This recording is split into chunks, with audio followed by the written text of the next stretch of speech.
Hi అండి. అందరికీ నమస్కారం. Welcome to my channel. ఈ వీడియోలో ఇప్పుడే అందిన వార్త 12వ పీఆర్సీ ఐఆర్ 30% పెన్షనర్లకి ఇది రద్దండి.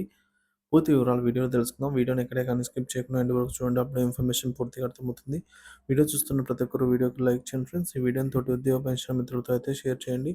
కొత్తగా మన ఛానల్ చూస్తున్నారు ఇంకా సబ్స్క్రైబ్ చేసుకోకుంటే వెంటనే మన ఛానల్ అయితే సబ్స్క్రైబ్ చేసుకోండి. దీని ద్వారా నేను చేసే లేటెస్ట్ వీడియోస్ అన్ని మీ వరకు రీచ్ అవుతాయి. ఇక ఆలస్యం చేయకుండా వివరాల్లోకి అయితే వెళ్ళిపోదాము. రిటైర్ అయిన ఉద్యోగుల సమస్యల తాజా సమాచారం అండి. ఆర్టీసీ ఉద్యోగుల పరిస్థితి. ప్రస్తుతం తెలంగాణ రాష్ట్ర రోడ్డు రవాణా సంస్థలో రిటైర్ అయిన ఉద్యోగులకు ప్రస్తుతం పెన్షన్ ఖరారు కాలేదని సమాచారం. పెన్షన్ పొందే ఉద్యోగులకే ఆరోగ్య సేవల కార్డులు అందుబాటులో ఉంటాయని అయితే ప్రభుత్వం స్పష్టం చేసింది. ఈ కారణంగా పెన్షన్ అందని ఉద్యోగుల హెల్త్ కార్డులు రద్దవుతున్నాయి. ఇది రిటైర్ ఉద్యోగులకు అసంతృప్తికి కారణంగా మారింది. ప్రస్తుతం నెలకొన్న సందిగ్ధత పెన్షన్ పొందని ఉద్యోగులు పథకాల లబ్ధి పొందడం ఇబ్బందిగా మారింది.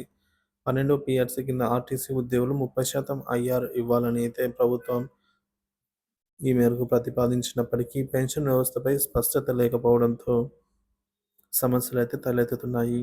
పెన్షన్ క్రమాన్ని సక్రమంగా అమలు చేయకపోవడం, అలాగే అనర్హత కారణంగా కొంతమందిని ఈ మేరకు తొలగించడం వల్ల రిటైర్ ఉద్యోగులు తీవ్ర ఆర్థిక ఇబ్బందులు ఎదుర్కొంటున్నారు.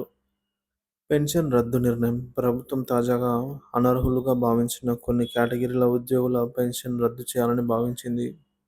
దీనివల్ల రిటైర్ ఉద్యోగుల్లో మరింత సందిగ్ధత ఏర్పడింది. పెన్షన్ లేని పరిస్థితుల్లో వీరు ఎదుర్కొంటున్న ఆర్థిక సంక్షోభానికి తగిన పరిష్కారాలు ప్రభుత్వం నుంచి రావాల్సిన అవసరం ఉంది. భవిష్యత్తు ప్రయోజనాలపై సందిగ్ధత. కొత్తగా ప్రవేశపెట్టబడే బెనిఫిట్స్ గురించి స్పష్టత లేకపోవడంతో రిటైర్ ఉద్యోగులు ఆందోళన వ్యక్తం చేస్తున్నారు. ముఖ్యంగా ఆరోగ్య పథకాలు, పెన్షన్ సంబంధిత సదుపాయాలు, అలాగే ఇతర ఫైనాన్షియల్ బెనిఫిట్స్‌పై అధికారుల వివరణ కోసం వేచి చూస్తున్నారు. ప్రభుత్వానికి విజ్ఞప్తి. పెన్షన్ ఖరారు ప్రక్రియను వేగవంతం చేయాలి.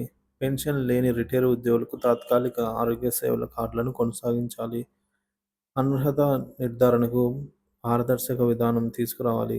భవిష్యత్తు ప్రయోజనాలను సంబంధిత వర్గాలకు విపులంగా వివరించాలి. ఉద్యోగుల అభిప్రాయాలు. ఆర్టీసీ నుంచి రిటైర్ అయిన ఉద్యోగులు పెన్షన్ అర్హత పొందిన వారిలో ఆందోళన కొనసాగుతోంది. వీరికి పెన్షన్ మరియు ఆరోగ్య సేవలు అందజేయడంలో ప్రభుత్వం చురుగ్గా వ్యవహరించాలని అయితే కోరుతున్నారు. మొత్తానికి రిటైర్ ఉద్యోగుల సమస్యలను ప్రభుత్వం అత్యంత ప్రాధాన్యతగా పరిగణించి తక్షణమే చర్యలు తీసుకోవాలి. స్పష్టమైన విధానాలతో సమస్యలను పరిష్కరించడం ద్వారా రిటైర్ ఉద్యోగులు ఆర్థిక, ఆరోగ్య భద్రతను పొందగలిగే పరిస్థితి అయితే రావాలని కోరుతున్నారు.